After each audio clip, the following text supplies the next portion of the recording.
मित्रांनो, जर तुम्ही 11वी किंवा 12वी मध्ये असाल आणि लॉ करिअर करण्याचा विचार करत असाल, तर तुमच्या मनात एक मोठा प्रश्न नक्कीच असेल की क्लॅट 2027 द्यायची की महाराष्ट्र लॉ सीईटी 2027. कारण क्लॅट मधून देशातील 25 नॅशनल लॉ युनिव्हर्सिटीजमध्ये प्रवेश मिळू शकतो, तर एम.एच. लॉ सीईटी मधून जीएलसी मुंबई, ILS सारख्या महाराष्ट्रातील प्रतिष्ठित लॉ कॉलेजेसमध्ये तुम्हाला प्रवेश मिळू शकतो. पण कोणती परीक्षा सोपी आहे, कोणत्या परीक्षेत स्पर्धा कमी आहे, कोणत्या मार्गाने चांगले करिअर आणि प्लेसमेंटच्या संधी मिळू शकतात, आणि सर्वात महत्त्वाचे म्हणजे 2027च्या विद्यार्थ्यांनी फक्त एक परीक्षा द्यावी की दोन्ही, या व्हिडिओमध्ये आपण क्लॅट 2027 आणि महाराष्ट्र लॉ सीईटी 2027 यांची college fees, competition, difficulty level, placement आणि करिअर अपॉर्च्युनिटीज यांच्या आधारे सविस्तर तुलना करणार आहोत. म्हणून हा व्हिडिओ शेवटपर्यंत नक्की पहा, कारण या व्हिडिओ नंतर तुम्हाला कोणती परीक्षा तुमच्यासाठी योग्य आहे याचे स्पष्ट उत्तर मिळेल. तर मित्रांनो, महाराष्ट्र लॉ सीईटी आणि क्लॅट साठी असणारी 2027ची जी लाईव्ह बॅच आहे ती ग्लोबल ऑनलाईन मध्ये 1 जून पासून सुरू करण्यात आलेली आहे. या बॅच मध्ये तुम्हाला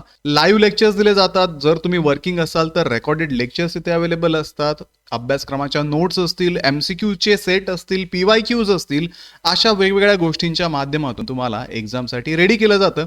तर ही बॅच जॉईन करण्यासाठी प्ले स्टोअरला जाऊन ग्लोबल ऑनलाईन ॲप डाउनलोड करा. त्यामध्ये रजिस्टर करून महाराष्ट्र लॉ सीईटी 5 इयर 2027 हा कोर्स तुम्ही सर्च करून जॉईन करू शकता. जर तुम्ही क्लॅटसाठी प्रिपेअर करत असाल तर क्लॅटसाठी सुद्धा असणारी बॅच ग्लोबल ऑनलाईन मध्ये सुरू झालेली आहे. अशाच पद्धतीने याच स्टेप्स फॉलो करून तुम्ही क्लॅटची बॅच सुद्धा जॉईन करू शकता. तर विद्यार्थी मित्रांनो, क्लॅट ही परीक्षा नॅशनल लेवलची आहे.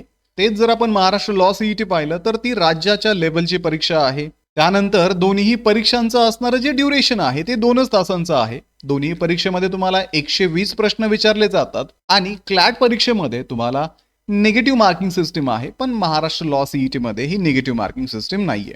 थोडक्यात या परीक्षांचा कालावधी जरी सारखा असला, नंबर ऑफ क्वेश्चन जरी सारखे असले, तरी यामध्ये असणारा स्पर्धेचा स्तर जो आहे तो वेगळा आहे. क्लॅटमध्ये नॅशनल लेवलवरती तुम्हाला कॉम्पीट करावं लागतं आणि लॉ सीईटी मध्ये तुम्हाला महाराष्ट्राच्या लेवलवरती कॉम्पीट करावं लागतं. आता क्लॅटचे आयोजन हे नॅशनल लॉ युनिव्हर्सिटीजच्या कन्सोर्टियमद्वारे केले जाते. त्याद्वारे देशातील 25 NLU मध्ये तुम्हाला प्रवेश मिळू शकतो. तसेच महाराष्ट्र लॉ सीईटी असेल त्याचं आयोजन महाराष्ट्र राज्य स्टेट सीईटी सेल घेते आणि त्याद्वारे महाराष्ट्रातील विविध लॉ कॉलेजेसमध्ये तुम्हाला प्रवेश दिला जातो. आता क्लॅटद्वारे देशातील प्रतिष्ठित नॅशनल लॉ युनिव्हर्सिटीजमध्ये प्रवेश मिळतो. तर त्यापैकी National Law School of India University असेल, नलसार युनिव्हर्सिटी ऑफ लॉ असेल, West Bengal National University of Judicial Science असेल किंवा नॅशनल लॉ युनिव्हर्सिटी जोधपूर असेल, अशा प्रतिष्ठित नॅशनल युनिव्हर्सिटीजमध्ये तुम्हाला क्लॅट थ्रू ऍडमिशन घेता येतं. तेच जर आपण महाराष्ट्र लॉ सीईटीच्या संदर्भात पाहिलं तर या सीईटी मधून तुम्ही गव्हर्नमेंट लॉ कॉलेज, त्याला आपण जीएलसी मुंबई म्हणतो, तिथे ऍडमिशन तुम्ही घेऊ शकता. पुण्याचं ILS असेल, प्रवीण गांधी असेल, रिझवी असेल किंवा फिरोदिया लॉ कॉलेज असेल, तर अशा प्रतिष्ठित महाराष्ट्रातल्या कॉलेजेसमध्ये तुम्हाला महाराष्ट्र लॉ सीईटी द्वारे ऍडमिशन घेता येतं. पुढे विद्यार्थी मित्रांनो, जर आपण या परीक्षेच्या पॅटर्नचं कंपॅरिझन केलं तर क्लॅट, जसं मी तुम्हाला सुरुवातीलाच सांगितलं, ही 120 मार्कांची आहे आणि क्लॅट परीक्षा ही रीडिंग इंटेन्सिव्ह आहे. त्यानंतर क्लॅटमध्ये पॅसेज बेस्ड प्रश्न विचारले जातात आणि चुकीच्या उत्तरांसाठी निगेटिव्ह मार्किंग सिस्टीम असते. पण महाराष्ट्र लॉ सीईटी ही तुलनेने अधिक डायरेक्ट क्वेश्चनची असते, ज्याच्यामध्ये निगेटिव्ह मार्किंग सिस्टीम नाहीये. त्यामुळे अटेम्प्ट करण्याची जी तुमची स्ट्रॅटेजी आहे ती या दोन्ही परीक्षांसाठी वेगळी आहे. थोडक्यात, जर तुम्हाला कॉम्प्रिहेन्शनचं चांगलं नॉलेज असेल, इंग्लिश वाचण्याची सवय असेल, तर क्लॅट ही तुमच्यासाठी इझी असेल. तेच जर तुम्हाला कन्सेप्च्युअल क्लॅरिटी असेल तर महाराष्ट्र लॉ सीईटी ही तुमच्यासाठी बेस्ट असेल. आता जर आपण या दोन्ही परीक्षांची डिफिकल्टी लेवल पाहिली तर क्लॅट ही एक्झाम अधिक कॉम्पिटिटिव्ह आहे, परंतु चांगल्या कॉलेजमध्ये जर तुम्हाला admission Maharashtra law CET through घ्यायचं असेल तर तिथेही तुम्हाला चांगले मार्क्स असणं आवश्यक आहे. कारण क्लॅटमध्ये तुम्हाला कॉम्प्लेक्स पॅसेजेस विचारले जातात. त्यानंतर या परीक्षेमध्ये तुम्हाला जर वाचण्याची प्रॅक्टिस असेल तर तुम्ही इझिली क्वेश्चन अटेम्प्ट करू शकता. थोडक्यात, क्लॅट एक्झाम जी आहे त्याच्यामध्ये कॉम्पिटिशन खूप जास्त असणार आहे, पण महाराष्ट्र लॉ सीईटी आपण जर पाहिलं तर कॉम्पिटिशन कमी आहे, कम्पॅरेटिव्हली इझी एक्झाम आहे. आणि क्लॅटसाठी तुम्हाला रीडिंग महत्त्वाचं आहे, कॉम्प्रिहेन्शन महत्त्वाचं आहे, पण महाराष्ट्र लॉ सीईटीसाठी तुम्हाला स्पीड महत्त्वाचं आहे, कारण इथे कॉम्प्रिहेन्शन वरती कमी प्रश्न विचारले जातात, पॅसेजेस कमी असतात, MCQs तुम्हाला इथे जास्त विचारले जातात. त्याच्यामुळे जर तुमचा MCQ सॉल्व्ह करण्याचा स्पीड चांगला असेल तर महाराष्ट्र लॉ CET ही तुमच्यासाठी कधीही चांगली एक्झाम असणार आहे. आता जसं मी वारंवार इंग्लिश विषय तुम्हाला सांगतोय, इंग्लिश रीडिंग विषय सांगतोय, कॉम्प्रिहेन्शन विषय सांगतोय, तर क्लॅटमध्ये रीडिंग कॉम्प्रिहेन्शन आणि पॅसेज ॲनालिसिसवरती भर असल्यामुळे ज्यांचं इंग्रजी चांगलं आहे त्यांच्यासाठी क्लॅट बेस्ट असेल. तेच जर आपण महाराष्ट्र लॉ CETच्या बाबतीत पाहिलं तर इथे सुद्धा तुम्हाला इंग्रजी महत्त्वाचं आहे, पण इथे थेट स्वरूपाचे प्रश्न विचारले जातात. आणि ज्या विद्यार्थ्यांनी मराठी माध्यमांमध्ये शिक्षण घेतलेलं आहे, ज्या विद्यार्थ्यांना मराठी हे इंग्रजीपेक्षा सोपं आहे, अशा विद्यार्थ्यांसाठी महाराष्ट्र लॉ CET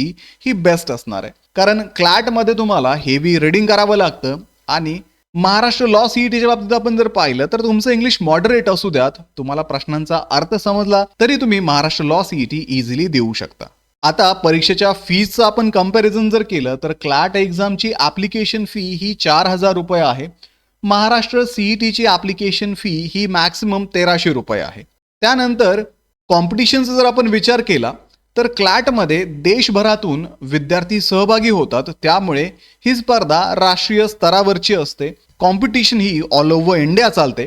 पण महाराष्ट्र लॉ CETच्या बाबतीत आपण जर विचार केला तर प्रामुख्याने इथे महाराष्ट्रातले विद्यार्थी ही परीक्षा देतात. यामध्ये सुद्धा OMS कॅन्डिडेट असतात, पण तुलनेने महाराष्ट्रातल्या विद्यार्थ्यांपेक्षा OMS कॅन्डिडेट इथे कमी असतात आणि त्यांना वेगळे असे सीट्स इथे कॉलेजेसमध्ये अवेलेबल असतात. त्यामुळे महाराष्ट्र लॉ CETमध्ये कॉम्पिटिशन थोडंसं कमी आहे जर आपण क्लॅटशी या एक्झामला कम्पेअर केलं तर. आता सगळ्यात महत्त्वाचं म्हणजे या एक्झाम दिल्यानंतर या कॉलेजेसमध्ये तुम्ही LLB केल्यानंतर तुमच्या प्लेसमेंट आणि करिअरच्या तुमच्या पुढे काय अपॉर्च्युनिटी असतील. तर NLUs मधून क्लॅट थ्रू तुम्ही जर LLB केली तर कॉर्पोरेट लॉ मध्ये तुम्ही जाऊ शकता. त्याच्यानंतर Tier 1च्या ज्या लॉ फर्म आहेत त्यामध्ये तुम्ही तुमची प्रॅक्टिस करू शकता. त्यानंतर नॅशनल लेवलवरती तुम्हाला अपॉर्च्युनिटीज मिळण्याची शक्यता क्लॅटमधून जास्त असते. महाराष्ट्र लॉ CETच्या बाबतीत आपण जर विचार केला तर या परीक्षेद्वारे प्रवेश मिळणाऱ्या अनेक महाविद्यालयातून तुम्ही लिटिगेशन, ज्युडिशियरी आणि इंडिपेंडंट प्रॅक्टिस या क्षेत्रामध्ये उत्कृष्ट करिअर घडवू शकता. म्हणजे जरी महाराष्ट्र लॉ CETमध्ये कॉम्पिटिशन कमी असेल, डिफिकल्टी लेवल कमी असेल, तरी ही परीक्षा काय इन्फिरियर नाहीये. याच्यामधून सुद्धा GLC ILS सारख्या चांगल्या प्रेस्टिजियस कॉलेजमध्ये तुम्हाला ऍडमिशन मिळतं. त्या कॉलेजेसमधून सुद्धा तुम्ही तुमचं करिअर चांगल्या पद्धतीने घडवू शकता. आता विद्यार्थी मित्रांनो, जर तुम्ही या परीक्षांबाबतीत कन्फ्यूज असाल तर तुम्ही काय करायला पाहिजे हे आपण पाहूयात. जर तुमचं लक्ष नॅशनल लॉ युनिव्हर्सिटी असेल, नॅशनल लॉ युनिव्हर्सिटीजमध्ये तुम्हाला ॲडमिशन घ्यायचं असेल, नॅशनल लेवलच्या स्पर्धेला तुम्हाला सामोरं जायचं असेल आणि कॉर्पोरेट लॉ क्षेत्रामध्ये तुम्हाला तुमचं करिअर घडवायचं असेल तर क्लॅट तुमच्यासाठी योग्य पर्याय आहे. तेच जर आपण लॉ CETच्या बाबतीत जर पाहिलं तर महाराष्ट्रामधील नामांकित कायदा विद्यालयामध्ये तुम्हाला प्रवेश घ्यायचा असेल, कमी खर्चामध्ये तुमचं LLBचं शिक्षण तुम्हाला पूर्ण करायचं असेल किंवा ज्युडिशियरी, लिटिगेशन या गोष्टींमध्ये तुम्हाला करिअर करायचं असेल तर महाराष्ट्र लॉ CET हा उत्तम पर्याय असणार आहे.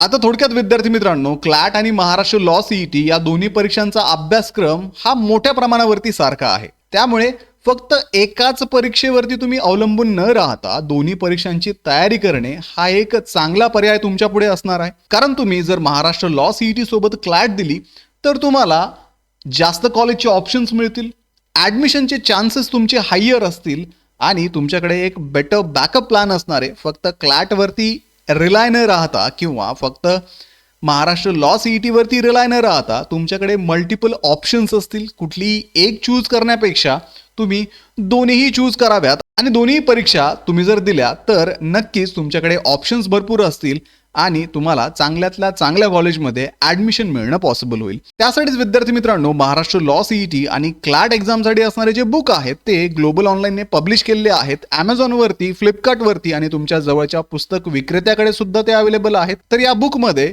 लॉ CETची संपूर्ण थिअरी कव्हर केलेली आहे. क्वेश्चन बँकमध्ये तुम्हाला 25 पेक्षा अधिक सराव प्रश्नपत्रिका दिलेल्या आहेत आणि ही पुस्तकं मराठी आणि इंग्रजी अशा दोन्ही माध्यमामध्ये अवेलेबल असतील. त्यामुळे लवकरात लवकर ही पुस्तकं ऑर्डर करा आणि आपल्या एक्झामचं प्रिपरेशन अगदी आजपासूनच सुरू करा. तर व्हिडिओला लाईक करा, तुमच्या मित्रांना हा व्हिडिओ शेअर करा, ग्लोबल ऑनलाईनला सबस्क्राईब करा, कारण या एक्झाम्स विषयी डिटेल अपडेट्स मी या चॅनलवरती घेऊन येत असतो. तर भेटूया पुढच्या व्हिडिओमध्ये. तोपर्यंत एक्झामचं प्रिपरेशन सुरू करा. थँक्यू.